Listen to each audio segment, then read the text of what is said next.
Hello and welcome, I'm Thomas Porteous and you're watching NewsX World. Let's take a look at some of the top stories. Former US President Joe Biden is diagnosed with high-grade prostate cancer that has spread to his bones, according to a statement from his office. The cancer is hormone sensitive and potentially manageable. Support is pouring in from Trump, Obama and Harris across the political spectrum. Israel says it will let in a basic amount of food to avoid starvation in Gaza after a 10-week blockade sparked global outcry.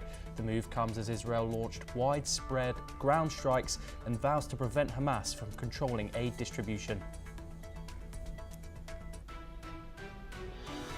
Russia fires 273 drones at Ukraine in its largest attack since the war began, killing one woman and destroying homes ahead of new ceasefire talks.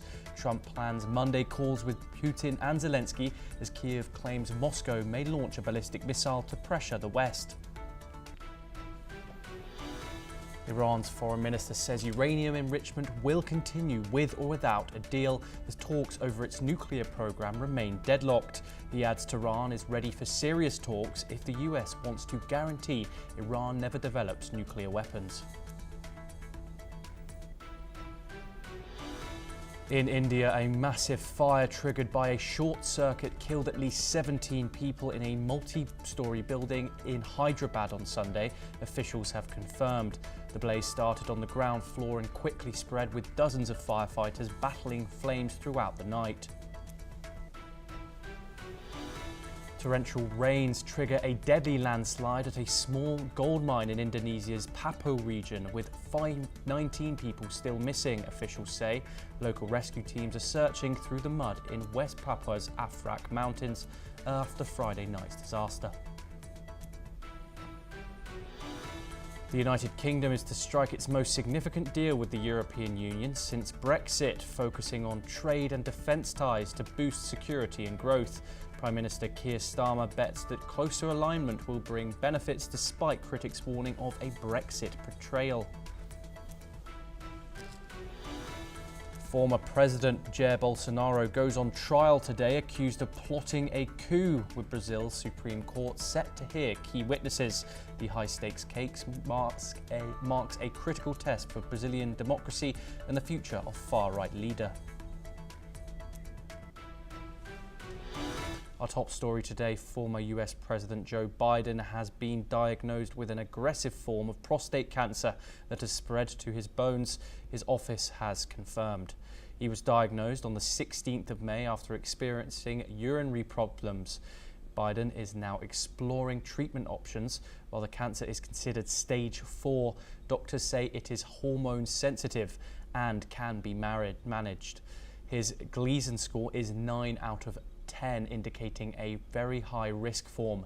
Experts note that while bone spread prostate cancer is incurable, many patients live for years with advanced treatments. Biden, who ended his re-election bid last July amid health concerns, has faced criticism over his age and fitness. Leaders have expressed their sympathy, with President Trump saying that he was saddened by the news and offered public sympathy to Biden and his family. Former Vice President Kamala Harris called Biden a fighter, and she praised his strength and optimism in fighting this new health challenge, while former President Barack Obama also expressed that Joe Biden will face cancer with resolve and grace. Americans are reacting with sadness to the news of Biden's diagnosis. Residents who've lost their loved ones to the deadly disease are expressing heartfelt sympathy for the Biden family. Let's listen in to some of the reactions. Although he is in his early 80s, cancer is a beast, and I speak from nearly firsthand experience. Cancer took my husband the day after he turned 54. So cancer is an enemy that we can face no matter what time. So I'm sad that he and his family have to go through. It's very heartbreaking. I mean, it's not like a personal friend or anything like that, but I mean, it's sad. My mom died from cancer, so I know, and my grandmother, so I like literally watched them, kind of go down, and I think that's just really sad. His last years, his life's gonna be really hard. I mean, Just finding out, I feel bad for him, of course. Personally, he didn't align with my political beliefs, but I don't believe that would define the value of his life. So I'm sorry, I feel bad for him and his wife and his kids, of course. Now over to the Middle East, where Iran has declared it will continue enriching uranium with or without a deal, as talks with the United States remain in a deadlock. Foreign Minister Abbas Araghchi said Iran's nuclear program is peaceful and legal under international law, adding that any deal must respect Tehran's right to enrich uranium. Currently, Iran enriches up to 60%, well above the 2015 nuclear deal limit, but below weapons grade level. In sharp contrast, US envoy Steve Witkoff reiterated the Trump administration's demand for a total ban on enrichment, calling it a red line that must not be crossed. In the latest round of indirect talks, they took place in Oman on the 18th of May, and a fifth round is expected to be formally announced soon. Beyond the US, Iran is also extending an olive branch to Europe, expressing its willingness to begin a new chapter in relations if European powers act independently and fairly. Iran says it sees no obstacle to rebuilding trust, but warns that any return to UN sanctions could close the door for diplomacy. Let's listen in to Iran's foreign minister. در همین راستا ایران آمادگی دارد در صورت مشاهده اراده واقعی و رویکردی مستقل از سوی طرف‌های اروپایی فصل تازه‌ای در روابط خود با اروپا را نیز آغاز کند. متأسفانه در سالهای گذشته تمرکز بر اختلافات به جای نقاط مشترک امکان بهره برداری از فرصت‌های همکاری را محدود کرده است. We're now joined by Professor Madhav Nalapat, Editorial Director of The Sunday Guardian. Thank you very much, Professor Nalapat, for joining us. Is Iran's economy in the correct state to be able to dictate these own terms? They say that they are going to enrich uranium with or without a deal. How serious are they? They're very serious. Once Trump tore up the Obama agreement, frankly, they have no confidence and no trust in the United States, any administration, particularly a Trump administration that's made no secret of its affinity for Israel. So yes, they are going to keep enriching no matter what. And of course, Netanyahu is trying to take kinetic measures to stop that. Washington is trying the diplomatic route, but that route is going to be fruitless because the Iranians, for them, I'm talking about the clerical regime in Iran, which is now running Iran. A different matter if there were a different regime, a civilian regime democratically elected running Iran, which is what everybody hoped when the Shah was toppled. But they are not going to stop enriching uranium, and they've been very open about it because honestly they feel very insecure without the nuclear weapon. And I must point out to you that a nuclear weapon is not needed. You can have a nuclear device, and even a nuclear device, a so-called dirty bomb, can do a lot of damage. So very frankly, it's an existential matter for Iran, and in a sense, it's an existential matter for Israel as well. So these two powers are fighting an existential battle, and only one or the other is going to come out successful. Professor Nalapat, Trump has surrounded himself with some of the most anti-Iran top diplomats that you can get. Do you think there's still space for a compromise between the Iranian and American positions?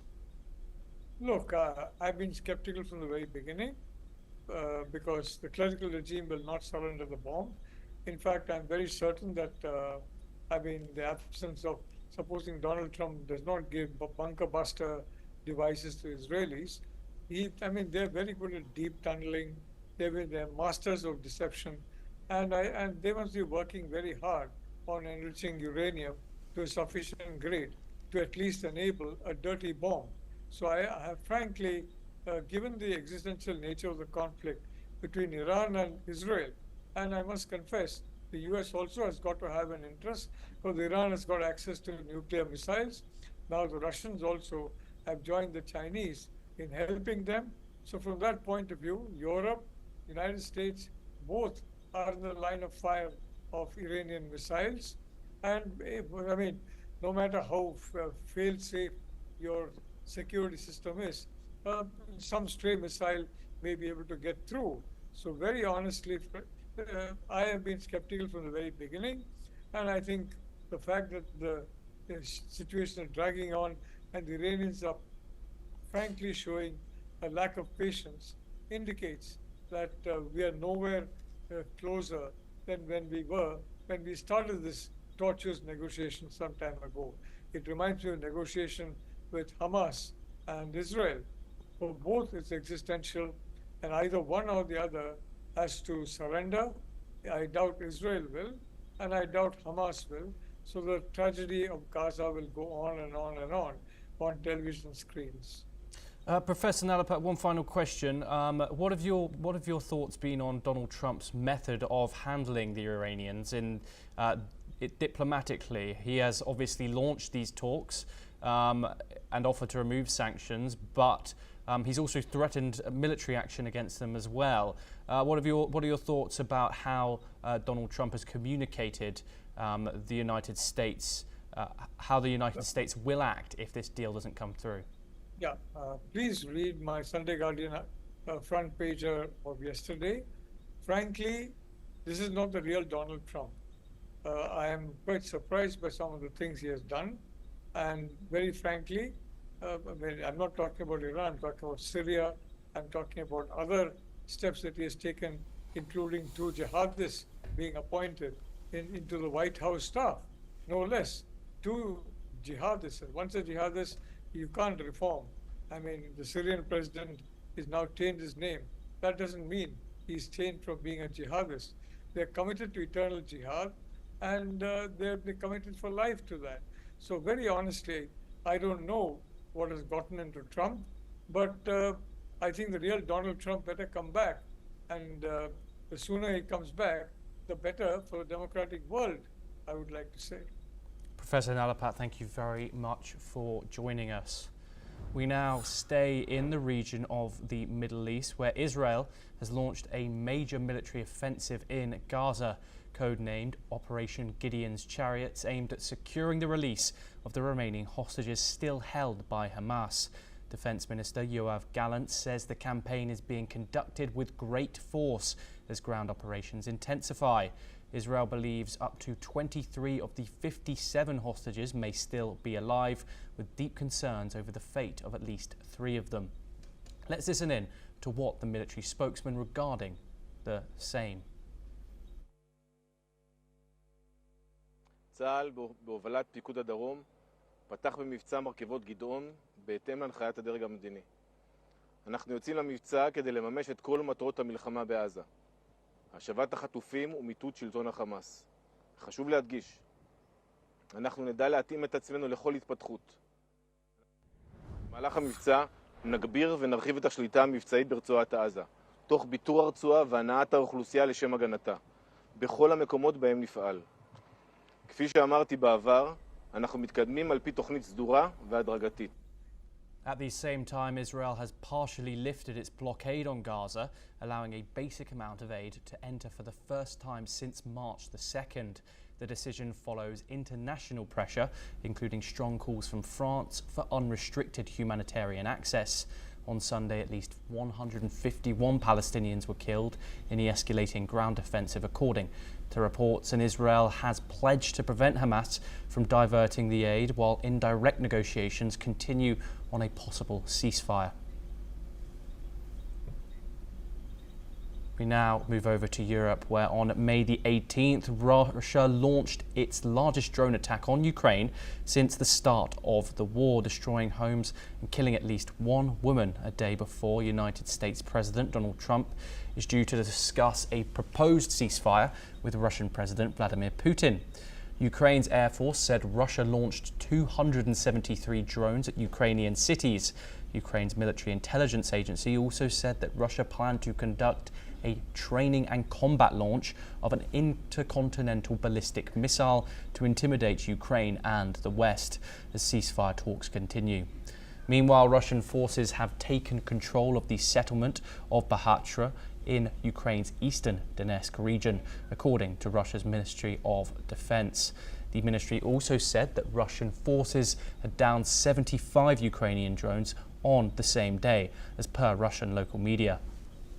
The office of UK Prime Minister Sir Keir Starmer has stated that the leaders of France, Germany, Italy and the United Kingdom again pressed the need for sanctions against Moscow in a call with Trump before his telephone summit with Putin today. This comes as Russian President Vladimir Putin told the Russian state television that he wanted to eliminate the causes that triggered its war on Ukraine and create the conditions for a lasting peace and guarantee Russia's security. 2 days after the first direct talks with Kiev since 2022 failed to produce a ceasefire deal. Here's what he said. Достаточно сил, средств для того, чтобы довести начатое в 2022 году до логического завершения с нужным для России результатом. А этот результат – это устранение причин, которые вызвали этот кризис, создание условий для долгосрочного устойчивого мира и обеспечение безопасности российского государства, обеспечение интересов наших людей на тех территориях, о которых мы всегда. Meanwhile, Ukrainian President Volodymyr Zelensky met with US Vice President J.D. Vance and Secretary of State Marco Rubio in Rome on the sidelines of Pope Leo XIV's inauguration to discuss the latest developments on ceasefire talks with Russia. It was their first meeting since their heated White House encounter in February. The Pope also held his first private audience as Catholic leader with Zelensky after highlighting hopes for peace for a martyred Ukraine. We now move on. Tens of thousands of protesters packed Budapest's Kossuth Square on Sunday, voicing fierce opposition to a proposed law that would allow the Hungarian government to sanction NGOs and media outlets deemed a threat to the country's sovereignty.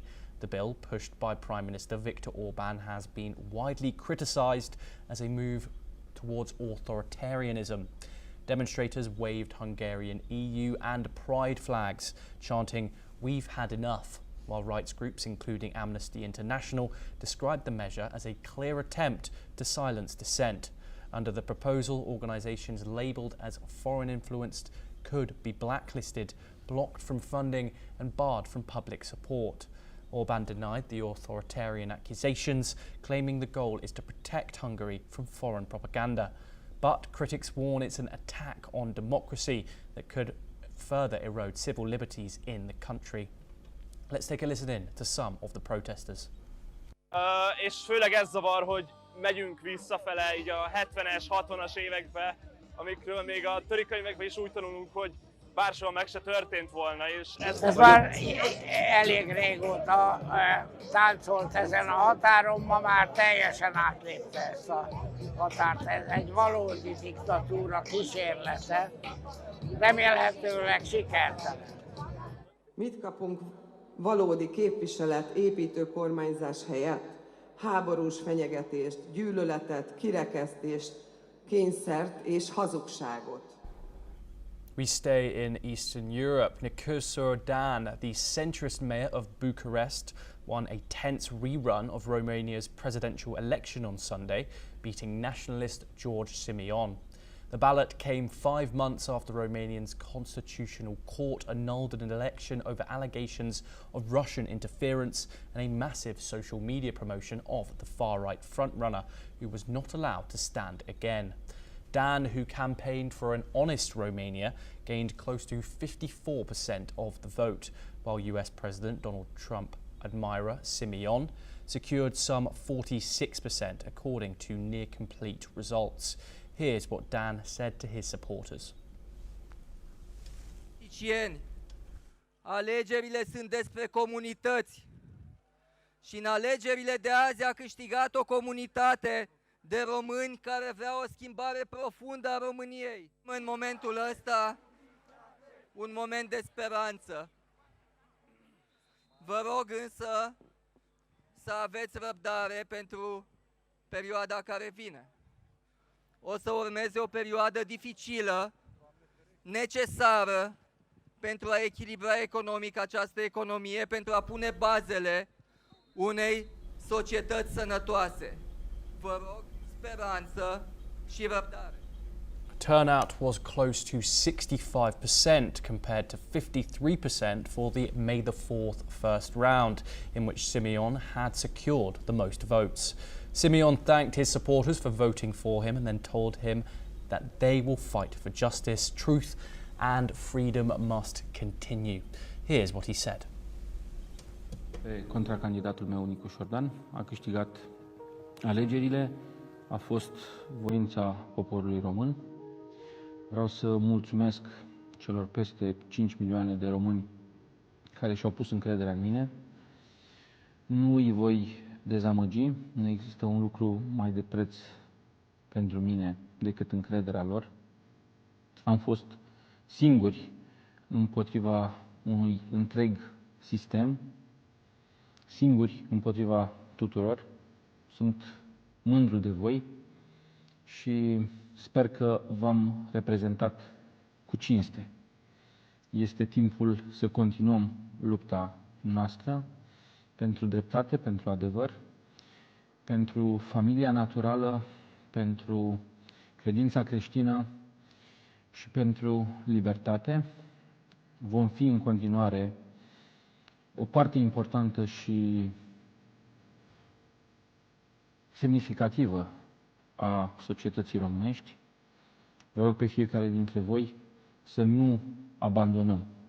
Mergem până la capăt, chiar dacă ne este greu să simțim acest gust amar al înfrângerii.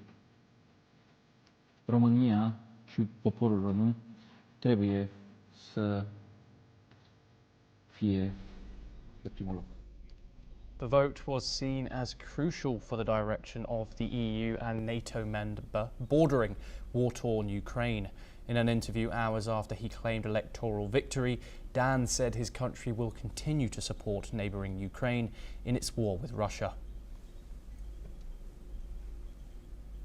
We stay in Europe once again. Portugal's centre-right Democratic Alliance, led by Prime Minister Luís Montenegro, has won the most seats in the country's third general election in 3 years, but failed to secure a majority. AD secured 32.7% of the vote, translating to 89 seats in the 230-seat parliament, short of the 116 required. Let's listen in to the Portuguese Prime Minister. A resposta foi clara. O programa base da governação é o programa da AD, o primeiro-ministro é o atual e todos devem ser capazes de dialogar e colocar o interesse nacional acima de qualquer outro interesse.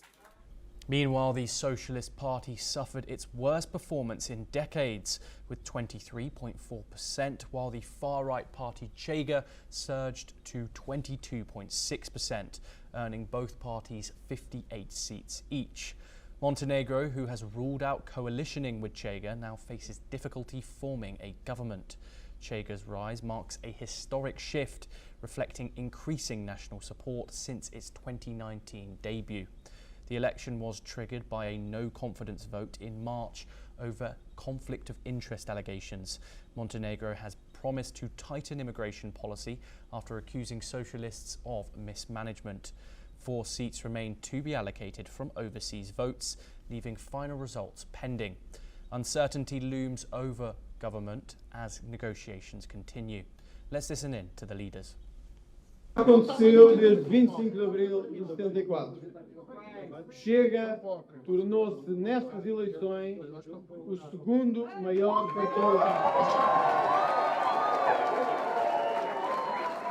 Nós não vencemos estas eleições, mas fizemos história porque acabámos com tudo o que aconteceu neste país nos últimos anos do ponto de vista partidário e não tenham dúvidas. Nada ficará como antes em Portugal. Eleições internas à Comissão Nacional. Está acertado com o Presidente do Partido convocarmos a Comissão Nacional para o próximo sábado, no qual pedirei eleições internas, às quais não serei candidato. Mas como disse Mário Soares, só é vencido quem desiste de lutar.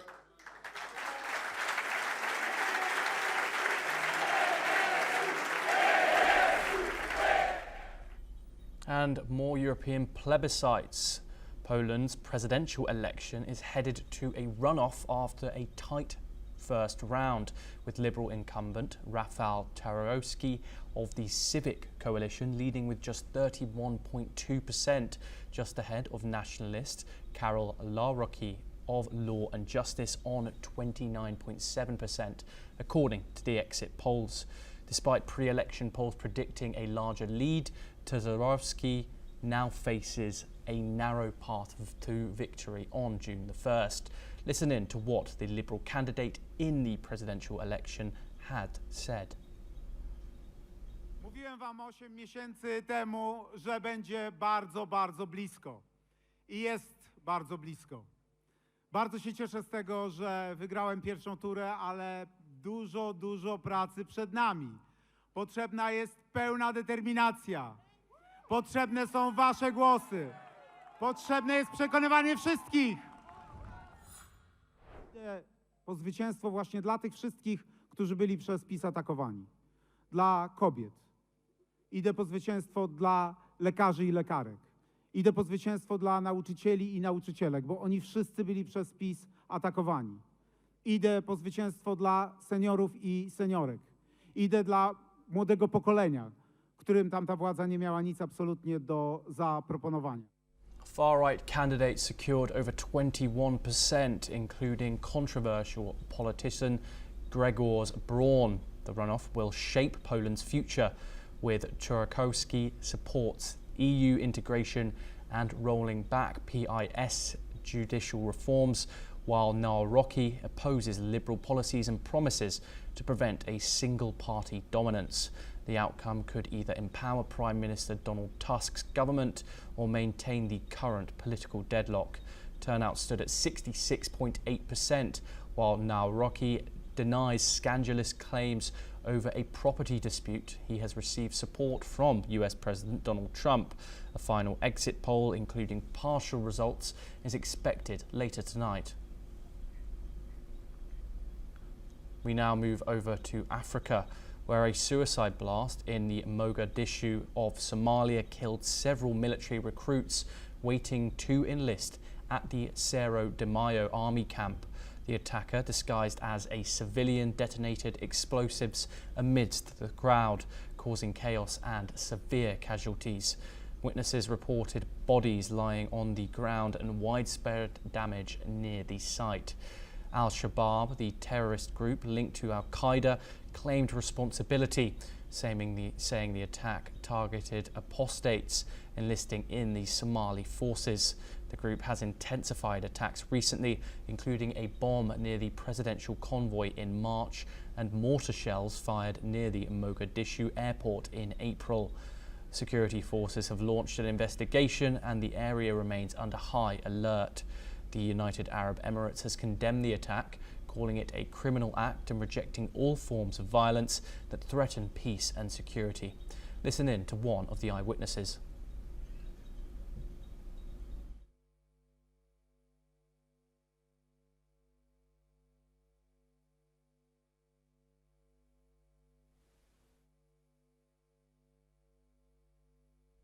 We stay in Africa once again, where at least 14 people were killed yesterday when Sudan's rapid support forces shelled the Abu Shouk displacement camp in Darfur, according to volunteer rescuers. The artillery hit the camp's market, mosques and homes near public facilities. Abu Shouk hosts tens of thousands of displaced by years of conflict. The RSF has recently intensified attacks on Al-Fasher, the last army-held Darfur capital, and its nearby camps. Last month, RSF captured Zamzam camp, displacing 400,000 people. The three-year conflict has split Sudan, with the army controlling the north and east, while the RSF dominates Darfur and parts of the south. In South Kordofan, the army killed 18 civilians, according to emergency lawyers. In Khartoum, the RSF drone strikes on power stations have caused a statewide blackout, crippling hospitals and water supply. Doctors Without Borders warn of a growing healthcare crisis. The WHO says 90% of hospitals have closed at some point as health infrastructure collapses amidst ongoing war crimes by both sides. Well, that's all we have time for. We will continue to bring you more news updates from around the world. Thank you.